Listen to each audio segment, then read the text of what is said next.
My name is David Lombardino, Editor-in-Chief of DLA Editors and Proofers, here to give you our tips on how to nail a virtual interview. Of course, everybody knows that the coronavirus has brought on the need for social distancing, and this has had consequences in areas such as interviewing for jobs, medical residency, medical fellowship, or other graduate programs where the traditional face-to-face interviews are being replaced by virtual interviews. Where do these tips come from? So, in general, we look to give our clients the best possible advice for succeeding in whatever they are applying for. So whether that is medical residency, fellowship, medical school, law school, etc., or a job or anything else that they're looking to achieve, we take a detailed approach in every aspect of the application. And a lot of questions have come up with regard to interviewing and how to interview, particularly in a non-traditional setting, which is a virtual environment. And the tips that I'm going to talk to you about today will work no matter the software that you are using, and are ones that I'm actually using to make this video. So I will be discussing certain technologies. I will be providing links to the gear that I use in the description below.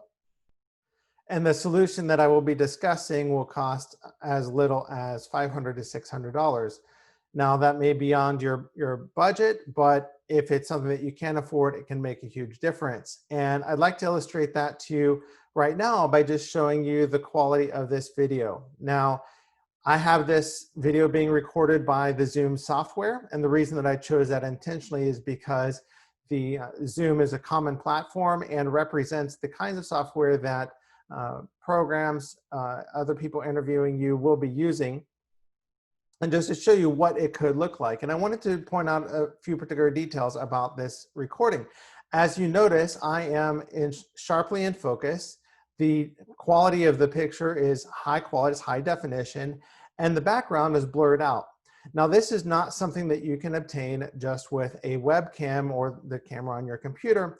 And if you go and you buy a webcam, a lot of times the quality won't be the same as what you see here. And so what I'm going to do is I'm going to show you how to set this up, how to get this to work with Zoom or any other software, and then finally give you our tips for how to engage with an interviewer who you're not seeing in person, but you're actually seeing through a camera, or who is seeing you through a camera, and then you're seeing on a screen, where it can be very difficult to make actual eye contact with the person you're talking to. Before I go any further, I'd like to mention that this video is not sponsored by anybody.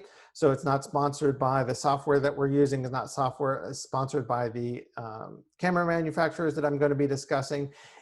We'd love for you to support us. You can do so by liking and sharing this video, and of course, going to our website at www.dlaeditors.com to sign up for our services. We offer services for personal statements, CVs, ARIS applications, etc. So definitely head over there and check us out. Now to get into the tips. So first, let's talk about lighting. And in a few moments, I'll show you a different camera angle so you can see how I've got this set up. When you're talking about lighting, you want to make sure that you are well lit. And so you want to have kind of an even lighting around your face, and you also want to make sure that either your background is lit or dark, but that there's contrast between you as the subject and the background, meaning that it's easy to see kind of the difference between you and the background. Now, the best way to get a nice even lighting is to put yourself in front of a window. And actually, I'll show you in just a moment, I've got behind this camera broad windows so that all that light can come in. Now, when it comes to window light, you do not want the sun to come directly in on you. You want that light to come in through the window as an indirect lighting. Now, one of the things that you may notice as a result of this is that, and you can see this in the video recording, and this is something that I've done intentionally, you'll notice that the brightness of the picture may change throughout the recording. And that's because it happens to be partly cloudy outside. As the clouds pass and block the sun, the video lighting will go down a little bit, and then as the sun kind of comes out from behind the clouds, then there will be more light coming through the window to light me up. If you can be by a window, that's great. Alternatively, if you don't have a window that you can use to light yourself, you can get a ring light, and there's an option, I'll link it below. So on the ring light, what you would do is you would simply get that and you would set it up and put it around your camera, again, directly in front of you to light you up. And I'll include a link in the description below so you can see how that's set up. So to give you an idea of how I've got the lighting, you can see here, I've got the window behind my computer screen, and I'm going to go into camera positioning and the relative to the computer monitor, or if you're using a laptop setup, I'll go into that in a moment. But I did just want to show you how I've got the window set up to bring in that light, from behind and kind of give me that even lighting. Next, let's talk about the background. So what you want to think about in terms of the background is you want to avoid any distracting elements. You want it to be evenly lit. You want to avoid any bright objects or any objects that can be seen clearly that will be a distractor to the person interviewing you. If you want to put flowers or plants in the background or otherwise set the mood, that's fine, but avoid anything that is intended to send a specific message, like putting a book with a title on it that communicates an idea or something like that. Avoid going too far in that direction because you want the interviewer's attention to be focused on you. And so be thoughtful about what you have in the background. And as I mentioned before, you can see that in this case, my background is blurred out, and I'll be showing you how I've got that set up. Now, in particular, the solution that I'm going to be talking about today is how to use a DSLR camera to achieve this look. And this is something that is a possibility because of software released by, in this case, Canon, which is the EOS Webcam utility software. Now, other manufacturers may have this. I think Sony has recently come out with one. So you don't necessarily have to go with Canon on this. As far as I know, Canon was the first to produce a software, but they're not the only manufacturer. And what this software allows you to do is it allows you to use a DSLR camera in place of a traditional webcam. You connect the camera by USB, you set up the software, and then that software connects to whatever software you're using, whether that's Zoom, Skype, Microsoft Teams, or any other software. Now, why in particular a DSLR camera? Well, with a DSLR camera, what you can do is you can buy a lens that has a really low f-stop number, like 2.8. Now, I'm getting into some details about camera technologies here, and you don't have to worry about being a pro or a semi-pro photographer. The details that I'm going into are just more contextual. Obviously, if you want to know more about it, you can do your research on your own, or you can provide comments or send me an email, and I'll be happy to answer those. But in general, the difference is that with a webcam, everything is going to be in focus. And with a DSLR, you can get just yourself in focus with the background blurred out. And so the key to this is to make sure you have a DSLR, that you have a lens with a wide angle, so like 24 to 35 millimeter works in this. And right now I'm using 24 millimeter, which seems to be a really great option. And then you want to make sure you have a low f-stop number, f2.8 or lower ideally. And really what that f-stop number allows you to do is to create that sharpness of yourself versus the blurred background. The software that I'm using, the EOS Webcam Utility software, is in its full version for Windows and is in beta version for Mac with the full version, my understanding is to be released soon. So whatever platform you're using, whether it's Windows or Mac, make sure you have the updated software. Whichever camera you're using, make sure you go to the website for the EOS Webcam Utility, and I'll have that link below to make sure you download the software for your particular camera. On that website, you will find a list of all the cameras that are compatible. Really, the key there is to look for one that has an HD recording quality. You do not need to get the most expensive camera that's on the list. Certainly you can, but really the advantage is you want to have, or the characteristics to look for, you want that DSLR, you want an HD recording quality or higher, you can do 4K, And then you want to be able to change the lens to one that's f2.8 or smaller, 24, 35, or maybe even 16 millimeter, as I'll get into in just a moment. Now, talking about the camera specifically, here's what you want to look for. I mentioned you want to look for the ability to film in HD or higher. You can also film in 4K. There will be cameras on the list that are either full frame or APS-C sensor size. My recommendation, go with full frame. Generally, you're going to get a better image quality if you can afford it, although APS-C is a great alternative. Basically, the difference there is going to be that when you use an APS-C camera, it's going to crop the image. And the way that looks is it actually zooms in slightly. Otherwise, you might not notice much of a difference between the full frame and APS-C. So basically, just go with what fits your budget. For recording this video, I'm using a EOS 1DX Mark II. I've also used an EOS 5D Mark IV. Other cameras that are good for this, you can go with an EOS 6D if you're looking to save some money. You can also go with an APS-C. You could go with EOS 7D Mark II or even the original EOS 7D. All of those are great options. They're all going to work just fine for this purpose. You can buy those new, or the older models you can buy on eBay. You can find them for as little as, say, $300 to $500. And so just to show you my setup here, I've got the EOS 1DX Mark II. I've got the Canon EF 24-70 f2.8 lens. I've got it mounted on a tripod here, and then it connects by USB from the side of the camera to the computer, and then I have it plugged in. And I actually have it set up in front of my monitor, and then I have my Zoom call set up right here next to it. So it's actually pretty simple. If you've got a laptop instead of a desktop computer, options are pretty similar. You can have your laptop set up like this, and then you have the your camera on a tripod just behind the screen.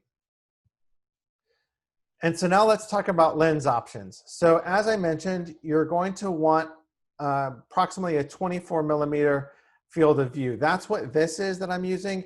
If your camera's a little farther from you, then you will want a 35 millimeter field of view. And basically what that means is that the higher the number, the more it sort of zooms in on you. Now, I did mention previously about the difference between a full frame and a APS-C camera. In terms of Canon, if you're getting one of the cameras that I'm talking about, then just make sure that you're getting an EF compatible lens and you'll be fine.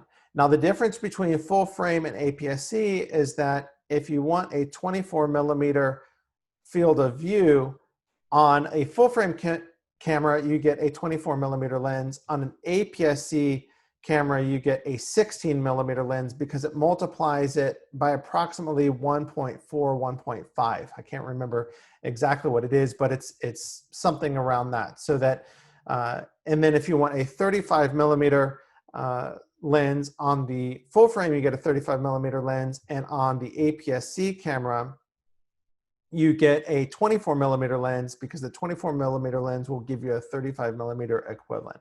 I know that that's a little complicated to think about. One great option that you could go for to kind of resolve this issue is you can get a zoom lens that has the full focal range in it. I'm using the 24-70 millimeter lens from Canon, but there's also a 16-35 millimeter lens.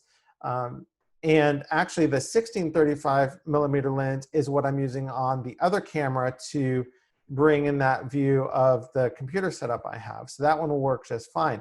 On that 16-35 millimeter lens, the advantage there is that you can have your correct field of view no matter whether you're using a full frame camera or an APS-C camera. However, you may end up finding that a prime lens or a lens that has a fixed focal length may end up being a cheaper option for you. So if you are getting an APS-C camera, then maybe get the 16 millimeter lens or whatever the number is, close to 16 millimeters. And if you're getting full frame, then go for 24. I think those will be the best options. You can also do the 35 millimeter equivalent, as I mentioned earlier. Now, when you're shopping around for lenses, you also don't have to think that you have to get a Canon lens. In a lot of cases, the Canon lenses are the more expensive lenses to get for the camera, but there are third parties that make great options for you that will work just fine, that are compatible with Canon, and a lot of times cheaper. And so some good companies for that are Sigma or Tamron. Now, in some cases, the Sigma lenses are actually more expensive than the Canon lenses because even though they're a third-party lens provider, their quality is actually higher than the Canon lens. Don't sweat it. Just go with what fits in your budget. The most important thing really is that 2.8 f-stop or lower, and then being in kind of that 16 millimeter to 35 millimeter, or really just 24 millimeter range, however you get there via a full frame camera or a APS-C camera. And so again, just as a reminder, this is my setup that I've got here with the 24 to 70 millimeter lens and the EOS 1DX Mark II camera. And let me show you what happens just to kind of give you an idea. Right now I've got this at 24 millimeters, and then I could actually zoom it in slightly, and you see, like, as I get to like 35 and then even higher, it just keeps going in. And so I do like to keep it out wider just to get, you know, a nice perspective. I try to, you know, be in the middle of the view when the camera is set up and I've got my Zoom call going. Now, in terms of the tripod, again, you don't have to spend big money on this. All you're really wanting to do is get something that is sturdy enough to support the weight of your camera. Now, when you're shopping for a tripod, just make sure you check the weight rating of the tripod. So whether it's a travel tripod or a flexible tripod, they have different weight ratings. And so you're going to want to make sure to find one that can support at least 5 pounds, which is approximately going to be the weight of your camera plus your lens. You don't want to get anything that's less than that because it'll be too flimsy. So again, like, you don't need to spend big bucks, but just, you know, keep that in mind. It's got to be something that's sturdy. It's got to be something that can, you know, elevate to eye level. And so in this case, what I've got is I've got a travel tripod set up here, and I've got the link to the description below. And I've got it set so that its legs are kind of at its widest setting. And then I've got the center column all the way down so that the camera can be at eye level. Now over here on the laptop setup, I haven't fully set this up to be at eye level because I was more just wanting to show you how you could actually have the camera set up with a tripod behind it. And in this case, I do actually have the flexible tripod set up just to be able to show you what that option looks like. And this one, just, you know, you can just set it right back in here, and then it could actually rest the lens on the top of the laptop screen. And what I wanted to show you actually is that this is more or less in the same location as the actual camera or webcam that's built into the laptop. Now, next important thing is, of course, the sound, which I mentioned briefly earlier, and I want to go into more detail about now. So, of course, you want to make sure that you're in a quiet environment. You want to make sure that there's no sound coming from the outside or from, you know, the other room or something like that. If you've got a space with carpet on it, that's great. That'll help minimize the reverberation of the sound in the room. But of course, the most important thing is to not use your computer speakers or computer built-in microphone as a microphone. You want to get a lavalier microphone that I will show you now. It looks like this, and it will just plug in directly to the microphone port on your laptop or on your computer, and then give you that great sound. All you need is one that connects with a wire, nothing fancy. These cost like 20 bucks. I've got that link in the description below so you can check that out there. But this type of microphone really just focuses in on your voice and picks up the sound coming out of your mouth, and not any of the exterior sound that may or may not be happening around you. So it does really give you that great sound quality. Now let's talk about settings for a moment. So whatever software that you're using for the video interview, whether it's Zoom or another one, see if you can go into the settings ahead of time for the video and see what options you may have here. Now, in this case, I'm using Zoom, and so I'm going to go ahead and share my screen to show you what the settings are in Zoom that you can change to help improve the quality of your video. So here we have the video settings for Zoom, and so I wanted to show you a couple of items to draw your attention to. So as you can see here, on the camera, I've got that set up to the EOS Webcam utility. No matter what software you're using, it's just a matter of selecting that as your camera, and then the feed will come in from your camera through the USB cable, as I've shown before. Next, I wanted to show you on this My Video where it says Enable HD. By default, that is not selected, or at least it wasn't for my installation. And so you want to make sure that that is checked. Also, touch up my appearance is a great option. So what this does is it actually takes your skin and softens it. And so you'll have still really high clarity, really high detail in objects like glasses and the shirt or clothing that you're wearing, and then it just kind of smooths out the skin. And so definitely want to have that one set up for your video. Now, about these other settings, this is all stuff that doesn't really matter too much. Let's just double check the audio and make sure. Yeah, audio is where you can test your microphone, make sure everything is working correctly. Speakers, just make sure that you've got them set up to where you can hear clearly what the other person is saying, and then you should be good to go. I did want to just touch on a couple of details about this video that you're seeing that may or may not be accessible to you. So when you're setting up your camera, you can definitely use the auto feature in terms of the auto setting to automatically select the right exposure, the speed, the ISO, and for the aperture, you want it to be 2.8. And so you can use aperture priority mode to take care of that. One of the things that may end up happening is that your camera may misread the white balance, which if you want to think about it, you can. You definitely don't have to. White balance is basically how warm or cool the image looks. And so what that means, warm is kind of like the yellow, like if you look at the light behind me, kind of that warmer color. And then kind of the opposite would be like the color of my shirt. And so the white balance is a number that you can set in the camera that will either make the overall image warmer or cooler.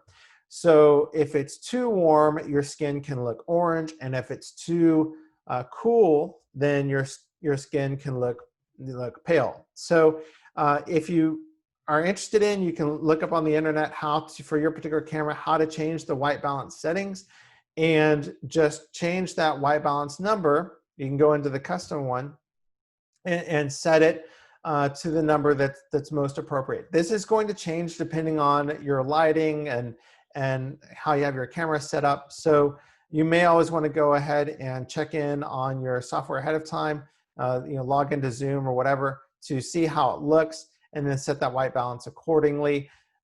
In terms of white balance, lower numbers are the cooler numbers and higher numbers are the warmer numbers. So if it looks too orange or too warm, then make it go lower, and if it's too cool, then make it go higher, just to get the look that you're going for. And then something else is what is called the exposure compensation. So you may find that the camera is automatically exposing the scene or what you have in front of it. And so if you are looking too dark or too bright, then there is a function in your camera settings that you can change that is called the exposure compensation, where you can tell the camera to make you look darker or brighter depending on how it's. So if it's showing you that you're too bright in the camera, then you can adjust the exposure compensation to make you look to darken it to where it's appropriate. Or if you look too dark, you can do the opposite, where you can brighten it up a little. So that's called exposure compensation. Again, that's kind of an advanced setting that's on your camera, so you can look for that to adjust it if you like. So that takes care of all the technical details. And now let's get into actual positioning, body language, posture. How do you actually interact with the camera when instead of the person, or with the person when you're interviewing in a virtual environment?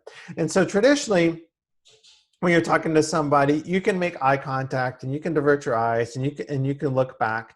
And it's really kind of something that happens quite naturally. Of course, what also happens naturally is that we want to look at the other person in the eye. And what's very challenging about that is that in a virtual environment, you cannot both look at the person in the eye and have that person see you, look at you in the eye at the same time because of camera positioning. So that's why when you're doing interviews, a lot of times, or if you see recordings, you don't see people looking at you directly because they're looking at the screen, and the screen is not where the camera is. So if you want to give the interviewer that impression of being able to make eye contact, you should assume that the interviewer is looking at the screen and not at the camera. And so if you look at the camera, as I'm doing here, it gives you the feeling of making eye contact with me, which is exactly what I would want to do in an interview. Of course, I don't want to, if it is an interview and I'm being asked questions, I don't want to just look directly at the camera the entire time. In a natural environment, if I'm looking at somebody in the eye, I may take a moment to, look away and then come back, or, look down and come back, as I'm thinking about it, or I might, kind of lean back and think about it. And so what I want you to do is basically treat the camera as the person's eyes, and that is your point of eye contact. So whenever you would naturally look away to think about something and you come back to make eye contact with the camera as opposed to the computer screen, so that the interviewer sees you looking directly at them. Finally, another great idea is always to have out a pen and paper. Now, the pen and paper, and I'll get one out now just to show you what this looks like. The interviewer may not actually see the pen and paper on your desk, which is fine. You don't need them to see it, and you don't need to go out of your way to show it to them. But what you can do is you can get over here and you can be, writing down and making notes. And as you see in the camera, it shows you that I'm taking notes. And so that's really important, especially if you are doing an interview with multiple people, for example, medical residency, where you're going to be going from one interviewer to the next. You want to be able to keep notes about everybody you interviewed with. But of course, even if you're just interviewing with one person, you want to be able to do that too. And by simply having the notepad in front of you on the desk, or on the surface in front of you, and a pen, and to be writing while you're doing it, will communicate to them that you're taking notes, even if they cannot actually see the pen and paper that you're holding. Now, some people may normally take notes on a computer or other device.